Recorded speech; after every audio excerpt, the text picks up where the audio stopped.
खोजिएको त हो नि त। तर वास्तवमा जति आमा बुवाले आफ्ना छोराछोरीलाई खुसीमा हुर्काउने कोसिस गरेर सफलता पाए तापनि भविष्यमा त्यही खुसी आफ्ना छोराछोरीले आमा बुवालाई के दिएको छन् त। त्यस कारणले गर्दा आज हामी यस मोटिभेसनमा के कुरा गर्छौँ भने आमा बुवाले छोराछोरीलाई गर्नुपर्ने र छोराछोरीले पनि आमा बुवालाई गर्नुपर्ने कर्तव्यहरू पालना गर्नुपर्ने कुरा जस्तोको विषयमा सानो लिएको छु। सबैले लास्ट अन्तिमसम्म हेरिदिनु होला। जब एउटा छोराले को खुट्टामा कुनै काँडा बित्छ तब आमा र आफ्नो बुवाको मुटुकमा बिचेको जस्तो हुन्छ। तर त्यही काँडा आफ्नो बुवा आमालाई को खुट्टामा बिच्यो भने आफ्ना सन्ततिको जवाब के आउँछ भने तिमी के आँखा देख्दैनौ, के आँखा हेरेर हिँड्न जान्नु पर्दैन भन्ने कुरा शब्द जस्तो निक्लिने। किनभने सबै चिज हरेक चिजहरूमा परिवर्तन भइरहेको छ। परिवर्तनको कारणले गर्दा आज हामी हरेक ठाउँमा परिवर्तन भएका छौँ। त्यस कारणले गर्दा प्रत्येक आमा बुवाहरूले पनि आफ्ना छोराछोरीहरूलाई यस्तो प्रेम गर्नुभयो जो उहाँले आफ्नो हरेक निन्द्रालाई पनि मलाई निन्द्रा लाग्यो भोकलाई पनि भोक र प्यास नभनिकन आफ्ना सन्ततिका निम्ति उग्र रूप स्थानमा रहेर काम गर्नुभयो। तर जो आफ्ना सन्ततिहरू हुन् तिनीहरूले आफ्ना आमा बुवालाई त्यही स्थानमा लिएर हेर्न सकेन। किनभने प्रत्येक ठाउँमा जसरी आमा बुवाले आफ्ना सन्तति छोराछोरीको निम्ति सोचेको हुन्छन् त्यही कुरा यदि आफ्ना छोराछोरीले आफ्ना बाउ आमाको लागि सोचिदिएको भए सायद आजको दिनमा त्यो वृद्धाश्रम पनि खाली हुने थियो होला।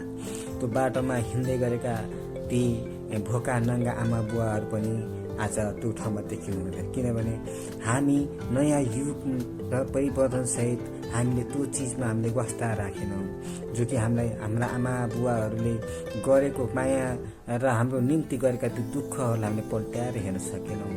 त्यस कारणले अब हामीले प्रत्येक मानिसहरूले सोच्ने बेला आएको छ जो हामीले अहिले गर्न सक्यौँ भने हामीले हरेक ठाउँबाट आफ्नो आमा बुवालाई प्रत्येक ठाउँबाट अगाडि बढाउनको निम्ति जसरी हामीलाई प्रेरणा दिनुभयो त्यसरी नै वृद्धको बेलामा हामी छोराछोरीले आमा बुवालाई आफ्नो बचपनमा गरेको जस्तो हिसाबले माया गर्नु पर्यो। त्यस कारणले हामी दया र माया यहाँ भनिन्छ कुनै मानिसले धेरै पैसा कमाएर त्यो स्वर्ग जाँदैन। हामी कसैलाई त्यो बाटामा हिँड्दै गरेको मानिसहरूलाई बाट केही गरेर हामी स्वर्ग जाँदैनौँ। हामी कुनै मठ मन्दिरमा हामीले टन्न धन सम्पत्ति मठ मन्दिर बनाउने पैसा चढाउँदैमा हामी स्वर्ग जाँदैनौँ। स्वर्ग जब मात्र गइन्छ तब आफ्नो बुवा आमालाई राम्रोसँग हेरविचार गरिन्छ र एकले अर्कालाई माया गर्न सिकिन्छ तब मात्र स्वर्गको राज्य हाम्रो निम्ति योग्यको हुन्छ। तसर्थ आजको यो आत्मिक कुरामा जतिले पनि मेरो भिडियो हेरिदिनु भयो सुनिदिनु भयो यो मोटिभेसन एउटा सानो यो परिचय हो। यो आजको दिनदेखि मैले सुरुवात गर्दैछु जो आमा बुवा वृद्ध आश्रममा किन राखियो भन्ने कुरो। भोलिको दिनहरूमा यस्तै भिडियो धेरै पनि आउनेछन् र यस्ता आफ्ना जीवनमा भएका विभिन्न किसिमका दुःख कष्ट पैसा धन सम्पत्ति लोभ लालच र दुःखमा दबिएका मानिसहरू हरेक मानिसको प्रत्येक आफ्नै पीडाहरू हुन्छन्। त्यो प्रत्येक पीडाहरू सबै बोकेर म तपाईँको माझमा पस्किने छु। तपाईँले मेरो यस भिडियो हेरेर यस युट्युब च्यानललाई सब्सक्राइब गरिदिनु होला र साइडमा रहेको बेल आइकनलाई थिचिदिनु होला। जबकि जो मैले भिडियो हाल्छु तपाईँहरूलाई पनि त्यो सन्देश पुगोस् कि यसले हाम्रो निम्ति कुनै प्रेरणादायक भिडियो लिएको छ भनेर।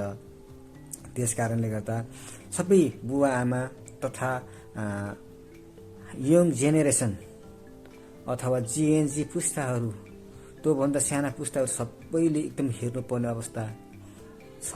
यो सब चिज हेरेर मेरो निम्ति पनि कमेन्टहरू छोडिदिनु होला, मेसेजहरू गरिदिनु होला, कमेन्टहरू गरिदिनु होला, ताकि मैले तपाईँको त्यो प्रेरणादायीले म अरू पनि नयाँ भिडियो बनाउन सकूँ र तपाईँको माझमा पस्कन सकूँ र लुकेका ती दुःख कष्टहरू पनि खोताउन सकूँ भनेर मलाई कुनै एउटा माया मिल्नेछ र मलाई यो अन्तिमसँग हेरेर साथ र सपोर्ट गरिदिनु भयो। तपाईँहरूलाई धन्यवाद र आउँदा दिनहरूमा यस्तै यस्तै भिडियो आउनेछन्। प्रिय सबैले एक लाइक र एक सब्सक्राइब गरिदिनु होला र जससँग यो भिडियो आउँदछ पुरै हेरिदिनु होला, किनभने तपाईँको जीवन परिवर्तन हुन सक्दछ। तपाईँले को आमा बुवाहरूले पाएको दुःखहरू तपाईँले बुझ्न सक्नुहुन्छ यस भिडियोबाट। म सबै चिज राखिदिनेछु। यो भिडियो मात्रै होइन, यस्तै यस्तै भिडियो आउनेछन्, प्रत्येक दिन भिडियो आउँछन्, तर अलग अलग मोटिभेसन आउँछन्। सबैले हेरेर साथ र सपोर्ट गरिदिनु होला, ताकि तपाईँले नबुझेको कुरा पनि हुनसक्छ, तपाईँको घरेसी समस्यामा लुकेको पनि हुनसक्छ।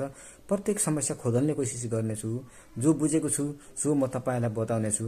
त्यस कारणले गर्दा यो मेरो युट्युब च्यानलमा तपाईँहरूको निम्ति तपाईँहरूको जीवनमा परिवर्तन र बित्दा भएका बुवा आमालाई कुनै सहारा मिलोस्, माया मिलोस्, टेवा मिलोस् भनेर यस्ता यस्ता किसिमका भिडियोहरू बनाएको छु। सबैले लाइक र सब्सक्राइब गरिदिनु होला है त।